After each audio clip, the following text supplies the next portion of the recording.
Lillian Gilbreth was an American psychologist and industrial engineer. Her and her husband, Frank Gilbreth, were efficient experts who contributed to the study of industrial engineering in fields such as motion study and human factors.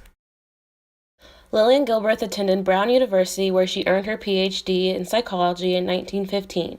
She was the first of the pioneers of industrial management to receive a doctorate.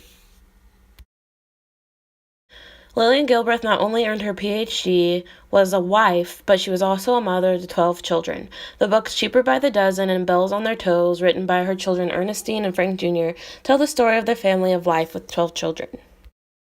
Lillian created many household items that we still use today. Her goal was to provide women with shorter, simpler, and easier ways of doing housework to enable them to seek paid employment outside of the home.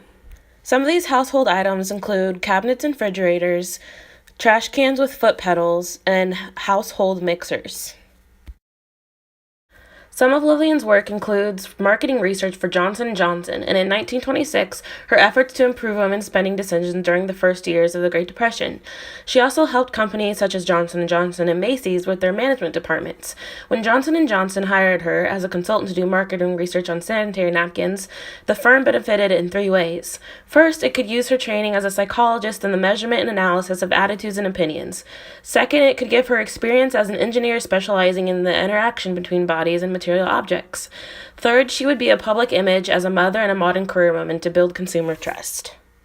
During her career, Gilbreth received numerous awards and honors, including 23 honorary degrees from such schools as Princeton, Brown University, and the University of Michigan. She was accepted to the membership of the American Society of Mechanical Engineers in 1926.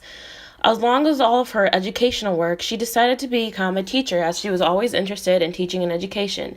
As an undergraduate, she took enough education courses to earn a teacher's certificate, and her second doctoral dissertation was on efficient teaching methods. Even after her death in 1972, her legacy still continues. In 1984, the United States Postal Service issued a 40-cent Great American Series postage stamp in her honor. Lily and her husband Frank also have a permanent collection in the Smithsonian National Museum of American History, and her portrait hangs in the National Portrait Gallery. Their papers are housed in the Frank and Lillian Gilbreth Library of Management at Purdue University.